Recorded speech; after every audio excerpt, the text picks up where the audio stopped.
Chers amis, soyez les bienvenus à cette série de la nature de l'homme.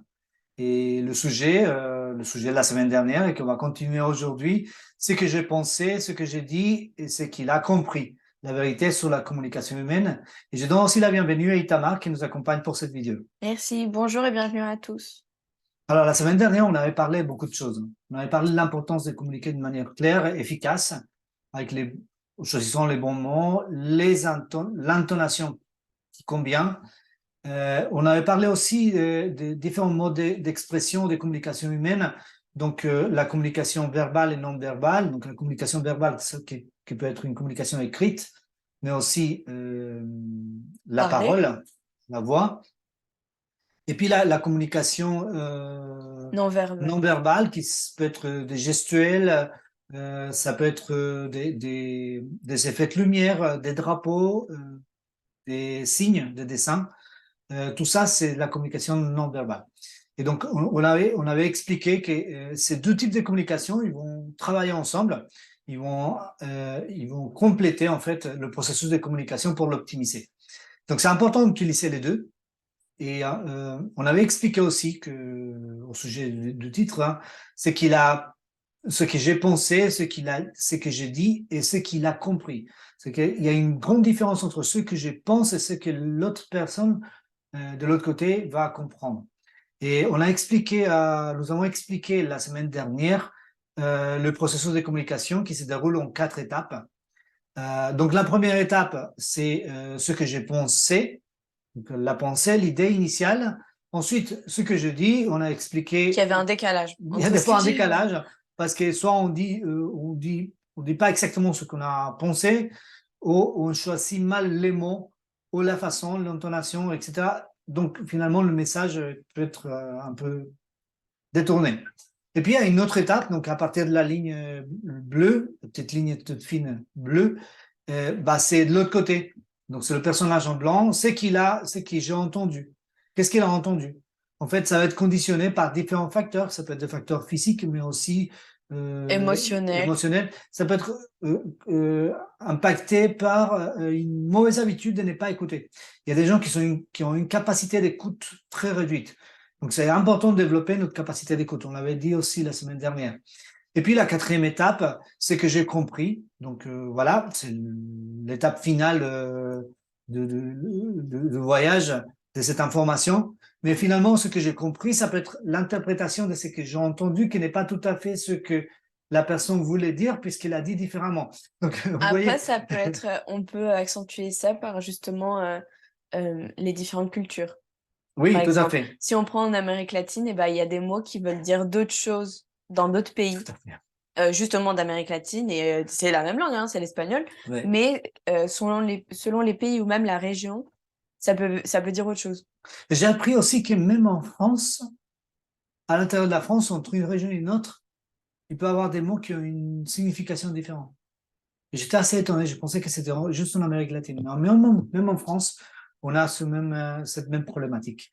Donc finalement, le personnage en blanc, il a compris autre chose que le personnage en noir voulait transmettre. Donc là, dans l'exemple, une ampoule électrique, et là, le personnage en blanc, il a compris Une que langue c'était chinoise. une lampe chinoise. Donc les deux produisent de la lumière, mais là, ça s'arrête tous les points en commun. Ce sont deux choses différentes. Donc, la question est comment faire pour éviter cette déperdition d'informations, cette déformation de l'information au cours du processus de communication.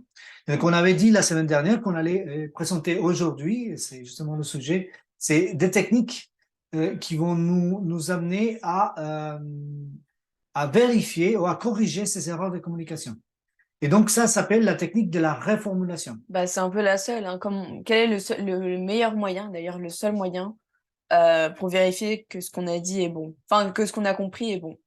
Alors, je ne suis pas sûr que ce soit la seule, Bah mais en tout cas, c'est la seule que je oui, mais si connais. tu reformules pas, comment tu peux savoir que c'est bon? Exactement.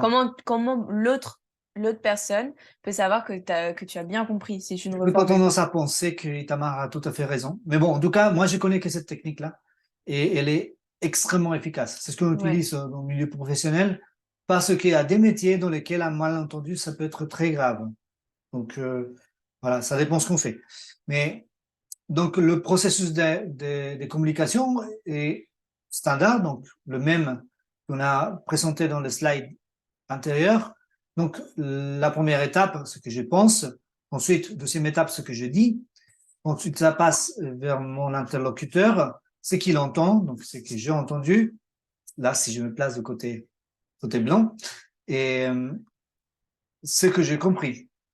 Donc, il a compris autre chose. Maintenant, s'il reste là, bah, le malentendu va s'installer. Donc, finalement, la communication n'a pas passé. Mais qu'est-ce qui va corriger le problème? C'est un processus, c'est un mécanisme mental de réformulation. C'est que je vais avoir le réflexe de dire, OK, j'ai compris ça. Laissez-moi, s'il vous plaît, reformuler la question pour être sûr que j'ai bien compris. Oui, je vous en prie, monsieur. OK. Donc, je prends mes pensées qui vont être extraits de ce que j'ai compris. Je dis, j'ai bien compris que, et là, je le dis. Et quand je le dis, la personne en noir va m'écouter attentivement, puisque c'est une reformulation en général. Quand on reformule, les gens ils sont extrêmement attentifs et il va comprendre ce que j'ai compris. Mais ensuite, dans le processus, Il va se rendre compte que c'est pas, il c'est va pas le bon. comparer. C'est ça, il va se rendre compte. Et qu'est-ce qu'il va dire? Bah, il va dire que c'est faux, Bah, que c'est pas ce qu'il a voulu dire. c'est pas ça. C'est pas ça, c'est pas ça du tout. Donc, est-ce que ça va s'arrêter là? Non. En fait, le processus de reformulation, bah, quand la personne en face a vraiment compris, exactement, on dit oui, c'est exactement ça. Et ça s'arrête là. Mais si c'est pas le cas, qu'est-ce qui va se Bah, passer? il faut recommencer le La premier personne, processus, exact. les 4 premières étapes. Et ce qui est intéressant, c'est que la personne en noir, là, il va commencer par dire, OK, bon, ce que j'ai pensé dans l'étape précédente, bah, je me suis peut-être mal exprimé. Peut-être que je n'ai pas choisi les mots les plus adaptés. Où il va donner J'ai- plus de détails. je n'ai pas donné assez de détails. Je n'ai pas suffisamment expliqué mon idée. Donc, il va reformuler d'une manière un peu plus précise. Donc, la personne en face va entendre, il va comprendre, et cette fois-ci, nouvelle vérification. La nouvelle vérification, il va amener à dire ce que j'ai pensé, qui est ce que j'ai compris. Il va le redire. La personne noire elle va recevoir le message, il va l'entendre, et il va le comparer. Et à la fin de ce processus de comparaison, il va dire, Bah, que c'est bon. oui, bingo, c'est ça. C'est exactement ça. C'est exactement ce que je voulais dire, monsieur. Donc, c'est comme ça que ça marche. La méthode de reformulation, elle n'est pas compliquée. La seule problématique que je trouve dans ce processus de reformulation, c'est d'avoir le réflexe de reformuler. Souvent, on n'a pas le réflexe de reformuler. C'est pas quelque chose de naturel. On n'a pas l'habitude de faire ça. On veut faire tout de suite, très rapidement. Bah, souvent, on est pressé, donc on ne pense pas vraiment à reformuler, ou les gens sont impatients et on est impatient. Et Oui. on n'attend pas que l'autre personne ait vérifié qu'il ait bien compris. C'est pour ça que dans l'étape 5 et l'étape 10 de ce processus, j'ai mis des mécanismes. Parce qu'il faut que ça soit un automatisme. Et donc, à force de pratiquer, on va, recommencer, on va s'habituer, à force de pratiquer, on va s'habituer à appliquer ce processus de reformulation. Alors, je précise que ce n'est pas toujours nécessaire, parce que sinon, la communication prendrait toujours le double, voire le triple de temps. Mais Mais c'est quand il y a des choses importantes. oui, quand il y a des choses, il y a des fois qu'on comprend des choses rapidement. Mais passe-moi le sel. Bon. Dans le pire des cas, si je passe le poivre à la place du sel, il va me dire non, c'est pas le poivre que je voulais, c'est le sel. Ah, ok, d'accord, voilà. Ce n'est pas grave. Mais sur des choses un peu plus importantes, euh, la relation de couple, des remarques qui sont faites. Oui, j'ai dit ça, est-ce que c'est bien ce que tu as voulu dire? Moi, ce que je comprends de ce que tu dis, c'est ça. Ah ben non, non, c'est pas ce que je voulais dire. Ce que je voulais dire, c'est ça et ça. Donc, c'est vraiment important d'avoir le réflexe de reformuler les choses et de vouloir l'accepter. En fait, il y a de la bienveillance qu'il faut qu'elle s'installe pour que ça fonctionne. C'est que s'il n'y a pas de la bienveillance, il n'y a pas de l'empathie et de la communication efficace entre les deux personnes, ça ne pourra pas marcher, malheureusement. Mais bon, ça, c'est les limites de cette méthode, mais c'est déjà pas mal et ça fonctionne très, très bien. Dans le milieu professionnel, c'est fait régulièrement et dans le milieu social, c'est extrêmement important dans certaines situations. Alors, on va revenir sur un schéma qu'on avait présenté les semaines précédentes.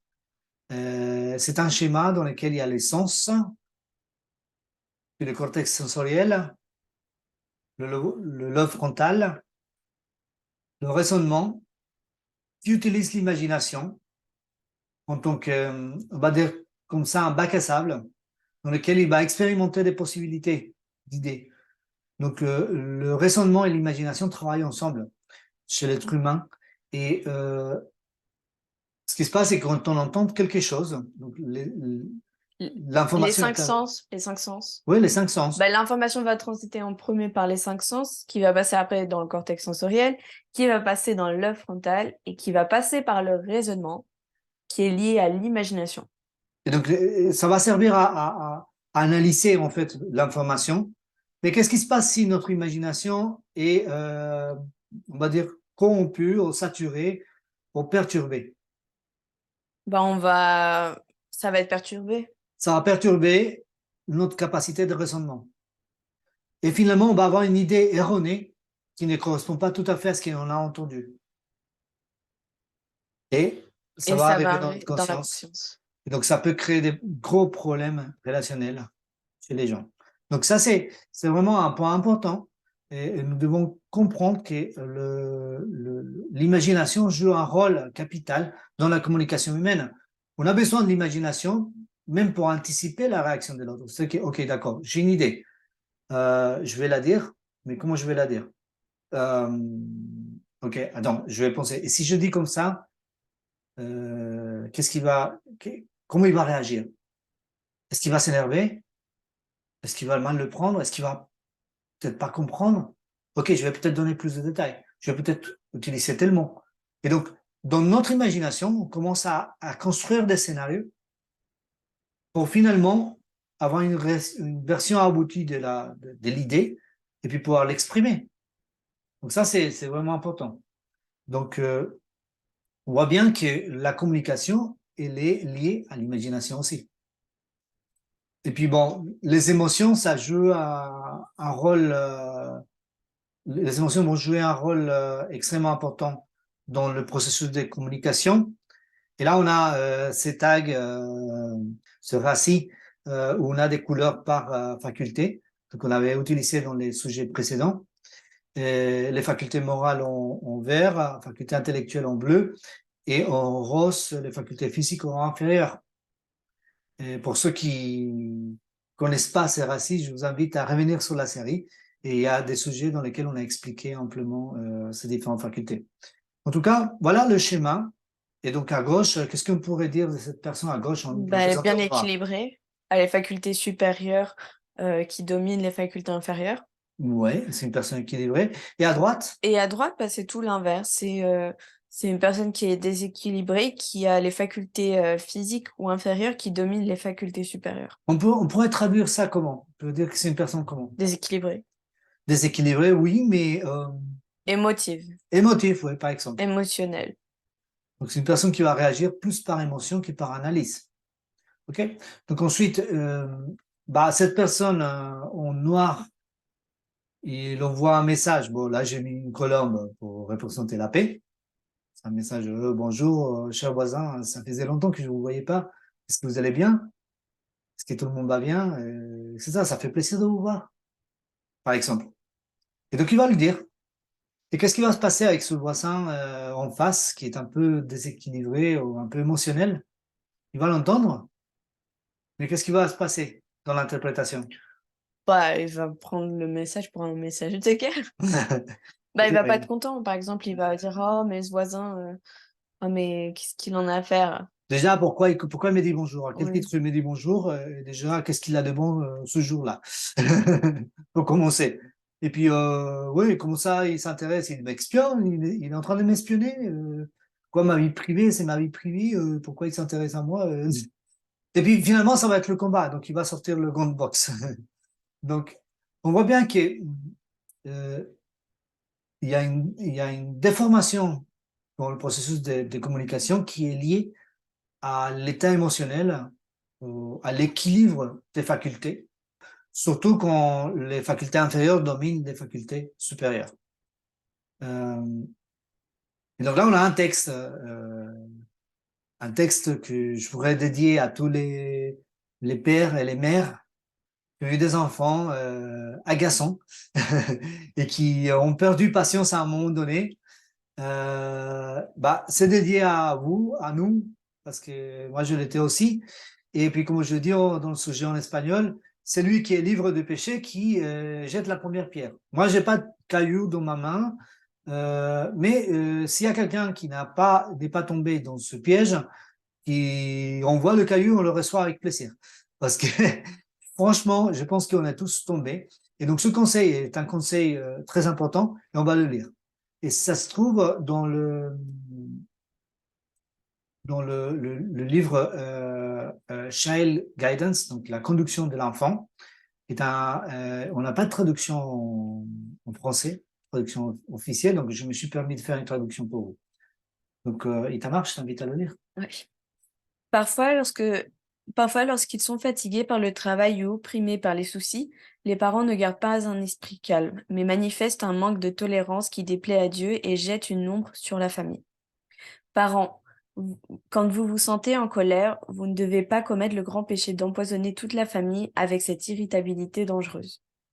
En de telles occasions, veillez doublement dans de telles occasions, veillez doublement et décidez que seules des paroles gentilles et encourageantes sortiront de vos lèvres.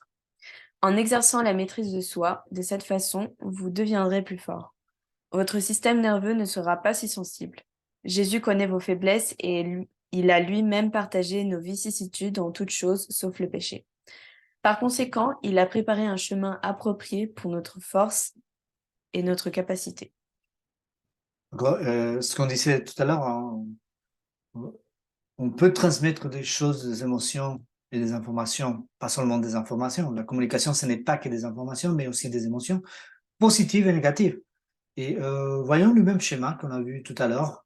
Et donc là, c'est la personne en noir. Là, il est un peu, on va dire, différent de la personne, de l'exemple qu'on a fait précédemment. Là, côté noir, on a quoi, Itamar? Une personne déséquilibrée, émotionnelle. Voilà, et à droite? Aussi, pardon. Mais la C'est un différence, beau cocktail, là. ouais, mais la différence, c'est que le personnage en noir, Oui. je crois qu'il a passé une mauvaise journée. Oui, il a le témoin de température en rouge. C'est qu'il est en colère. Et ensuite, ce que j'ai pensé, et il pense à quoi? J'ai À mis des quoi comme choses symbole? négatives, à des choses pas très gentilles. J'ai mis un symbole de radioactif pour dire Que- des pensées toxiques. Il est en colère, il est impatient. Et il le dit, ça c'est vraiment la cata. Et puis la personne en face, il va l'entendre. Et qu'est-ce qui va se passer? Eh ben, il va s'énerver aussi. Je pense que pour une fois, il va vraiment le comprendre. Et qu'est-ce qui va se passer? Il va s'énerver aussi. C'est pour Donc, ça que dans le texte, il disait qu'il ne faut pas contaminer l'ambiance avec notre mauvaise humeur. oui, Et d'ailleurs, là, dans le schéma, on peut voir que la personne a dit quelque chose qui a peut-être froissé l'autre personne et l'a fait s'énerver. la faire réagir, hein. Et donc, je voulais donner un exemple qu'on donne généralement, récemment en tout cas, aux enfants pour leur apprendre le poids des mots. Mhm. C'est justement de prendre une feuille. Je vous invite à le faire aussi, peut-être pour montrer à vos enfants, de prendre une feuille. Donc ça, c'est la personne, avant qu'on vienne dire quoi que ce soit. Donc on va dire que c'est comme le personnage en blanc. Était tranquille. Et on va la froisser. On va froisser la feuille. Donc ça, c'est le fait de froisser, c'est de dire des choses méchantes, des choses toxiques. On l'a insulté, on a dit qu'elle était moche, tout. Et donc maintenant, on va s'excuser et on va défroisser la feuille. On va essayer de... quand on s'excuse, c'est qu'on veut effacer ce qu'on a fait, non? Du coup, Ouais. on va essayer de remettre la feuille comme elle était avant. Est-ce que la feuille, elle est redevenue comme avant? Non? façon, le cœur à repasser, Bah ça oui, va. on aura beau essayer avec un fer à repasser ou mettre des livres lourds pour l'aplatir et la remettre comme avant, ça sera pas possible. Il y a toujours des marques Bah, de elle est bien fissures. froissée, hein. Oui, il y a toujours des marques de fissures, de fissures et c'est la même chose. Le poids des mots enfin, les mots ont un poids et souvent on oublie ça et on a tendance à dire tout ce qui nous passe par la tête Mm. et à oublier que quand bien même on s'est excusé, bah, il y a toujours les conséquences et des marques qui restent C'est sur la ça. personne. C'est que c'est important de s'excuser, de demander pardon, mais ça n'efface pas les Ça n'efface conséquences pas. de nos mots. Et ça, c'est vraiment. Il y a des personnes qui s'énervent même et disent mais je me suis déjà excusé. Voilà, mais ça n'efface pas en fait. Mais en fait, le mal a été fait. Donc, il faut s'impliquer activement dans la réparation, dans la reconstruction de l'autre. Oui. Avec le temps, ça guérit, hein. Ça, La oui, avec différence le de la temps. feuille, hein, parce que la feuille elle reste froissée, elle est abîmée à jamais. L'être humain, il a une capacité de résilience. Et justement, c'est un sujet qu'on va traiter dans cette série. Mais effectivement, ça peut être grave et ça peut être des traumatismes qui peuvent être traînés pendant des années parce que on a mal vécu une situation. Donc voilà. Et puis, bon, là, ainsi deux autres textes. Un texte qu'on trouve dans le livre, dans les écrits des Signs of the Times, le 17 avril de 1884, et qui se trouve aussi dans Child Guidance 247, paragraphe 1 en anglais. Et j'ai fait une traduction moi-même, parce qu'il n'y a pas de traduction officielle en français pour ce texte. Le texte dit: Parfois, il semble que tout va mal dans le cercle familial. Il y a une mauvaise humeur partout et tout le monde semble très malheureux et triste. Les parents blâment leurs enfants pauvres et pensent qu'ils sont très désobéissants et indisciplinés, les pires enfants du monde, lorsque la cause de l'altération est en elle-même. Dieu leur demande de faire preuve de maîtrise de soi. Ils doivent comprendre que lorsqu'ils se livrent à l'impatience et à la colère, ils font souffrir les autres. Ceux qui les entourent sont affectés par l'esprit qu'ils manifestent et à leur tour expriment le même esprit. Le mal est accru. Mhm. Donc, il y a un membre de la famille qui arrive de mauvaises poils et commet l'erreur de parler. Il va créer un mauvais état d'esprit dans le 12e, et le 12e dans le troisième dans le quatrième, et même le chien, il va être malheureux. Et s'ils ont un perroquet, bah, par la même occasion, le perroquet va être malheureux. Donc ça, c'est incroyable comment toute la famille peut être impactée par l'état d'esprit d'une seule personne. Donc c'est grave. Et ce sont des erreurs que nous commettons tous. Et on devrait corriger parce qu'on a une responsabilité aussi par rapport à ça. Deuxième texte. Mhm. Parfois, il y a du pouvoir dans le silence. Ceux qui désirent dominer les autres doivent d'abord se maîtriser eux-mêmes. Lorsqu'un parent ou un enseignant devient impatient et risque de parler imprudemment, restez silencieux. Dans le silence, il y a un pouvoir merveilleux. Mhm. Ouais. Des fois, oui, il vaut mieux ne pas parler. On en Vaut mieux parlera se faire après. discret, souvent. Combien de fois il a eu des situations dans lesquelles on m'a dit ouais mais il faut qu'on en parle tout de suite. J'ai dit, non non on va pas parler tout de suite, c'est pas le moment. C'est pas le moment. C'est pas des fois il y a des moments où la personne qui en a en face ne sera pas réceptive parce qu'elle est dans une tempête émotionnelle et qu'elle ne sera pas prête à écouter ce qu'on a à lui dire. Et dans cette condition-là, bah, la personne va mal interpréter ce qu'on va lui dire. Donc, ça sert à rien. Ça va être même contre-productif. Donc, ça, c'est vraiment un élément important qu'il faut garder à l'esprit quand on est face à un conflit. Donc, voilà, Euh, pour terminer, on va passer à la section questions et réponses. Donc, la première question qui était faite, c'est comment une personne qui parle de façon agressive et mal peut changer? Hmm, ça, c'est une question. J'aimerais bien qu'il y ait une formule magique. On dit on met ça, plus ça, plus ça, plus ça, et puis le problème est réglé. En réalité, ça n'existait pas. En fait, la façon dont Dieu traite ce problème pour chaque personne est différente, autant qu'il y a des personnes dans le monde. Mais pour ne pas donner une réponse normande, désolé pour nos amis normands, mais euh, je peux quand même citer l'exemple d'un personnage de la Bible qui a expérimenté une transformation totale de son caractère. Et c'est l'apôtre Jean. Jean et son frère, ils ont reçu le surnom Jésus les a surnommés les Boanerges.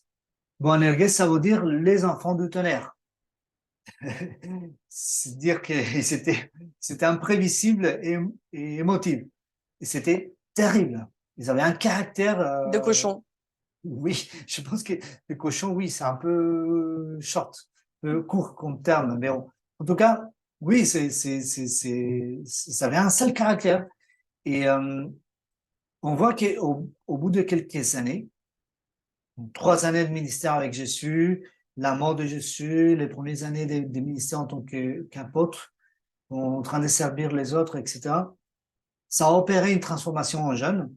Et de Boanerges, il a changé de surnom, on l'appelait le disciple de l'amour. Comment est-ce qu'une transformation pareille peut être possible? Et en fait, on a expliqué dans le sujet 17 et 18, que je vous conseille de revoir, sincèrement, je vous conseille de les revoir parce que c'est extrêmement important. Jean, il a pratiqué la contemplation. C'est quoi la contemplation? C'est observer. Il a observé Jésus dans son caractère, dans sa façon de communiquer. Et à force de le regarder, petit à petit, cette nature sauvage, cette nature violente, agressive, impulsive, a disparu et il a laissé place à une nature noble, à un caractère semblable à celui de Jésus. Et ça, c'est possible grâce à un principe de l'esprit humain qui est que on finit par se ressembler à ce qu'on observe attentivement, ce qu'on contemple. La contemplation, ça n'a rien à voir avec le spiritualisme, ça n'a rien à voir avec la méditation transcendantale. La contemplation, c'est l'observation. On va analyser, on va observer, on va contempler, on va admirer. C'est un peu comme quand on regarde un tableau et on dit, voilà, on admire ce peintre parce qu'il a fait une œuvre d'art. Voilà l'équilibre de couleurs, la forme, etc. C'est la même chose avec Jésus.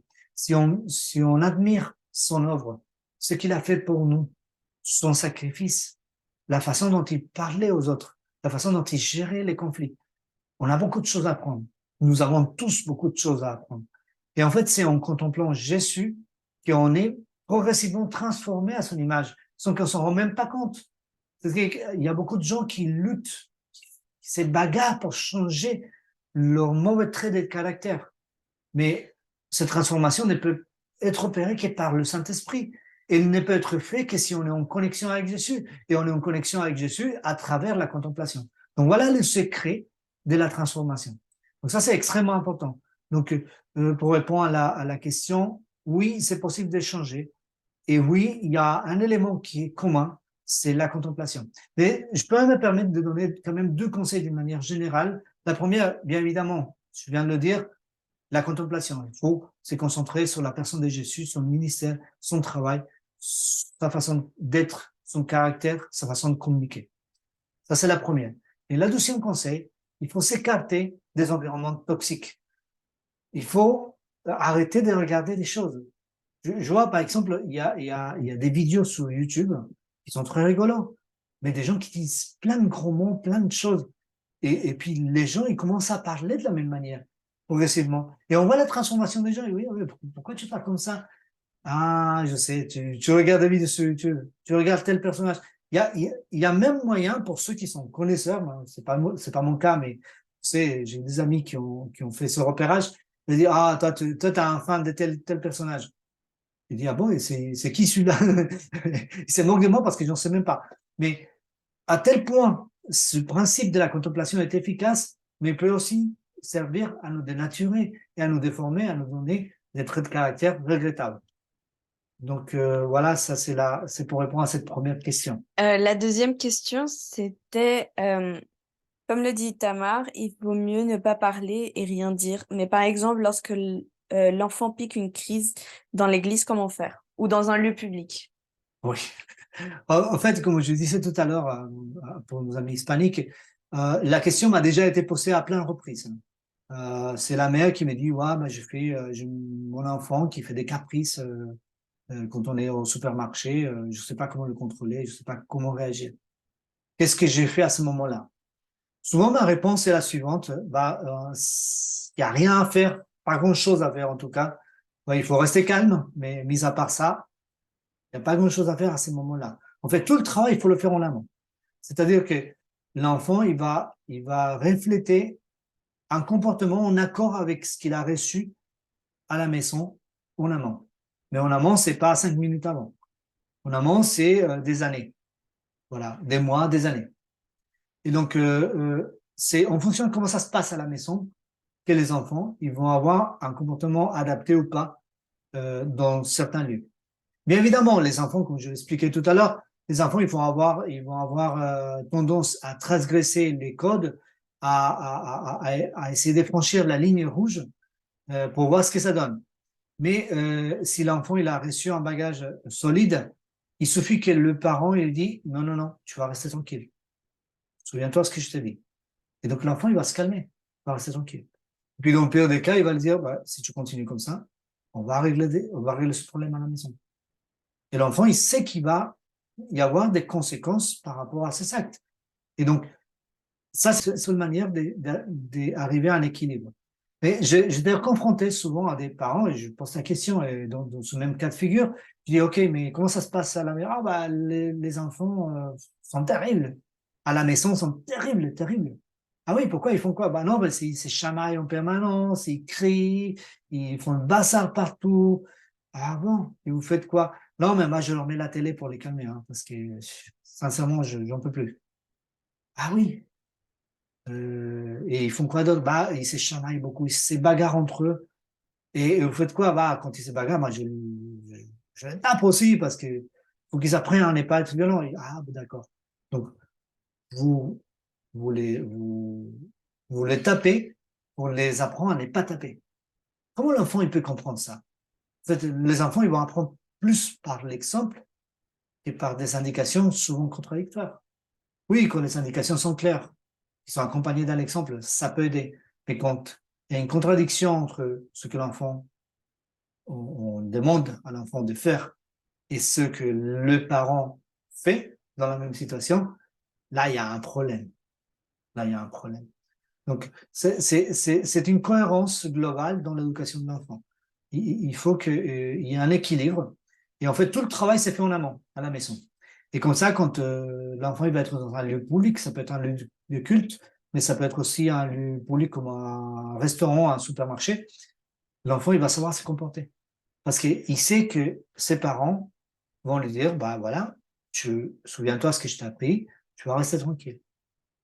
Et dans tous les cas, les parents, ils se doivent de rester calmes. Et ça, c'est plus facile à dire qu'à faire. Donc, j'espère que ça a répondu à la question. Chers amis, nous arrivons à la fin de cette vidéo. Nous vous remercions pour votre attention. Voilà, on a terminé ce sujet, mais on continue d'autres sujets la semaine prochaine, donc on vous attend. J'espère que ça a été intéressant pour vous. Et si vous l'avez apprécié, bah, n'hésitez pas à le partager avec vos amis. N'hésitez pas aussi à nous donner un like, souscrivez-vous à notre chaîne et surtout partagez, partagez, partagez. C'est une manière de soutenir nos actions. Nous remercions pour votre attention. Je remercie aussi Tamar qui nous a accompagnés pour cette vidéo. Et je vous dis à la semaine prochaine, que Dieu vous bénisse et que Dieu bénisse votre curiosité. À la prochaine. Bye bye.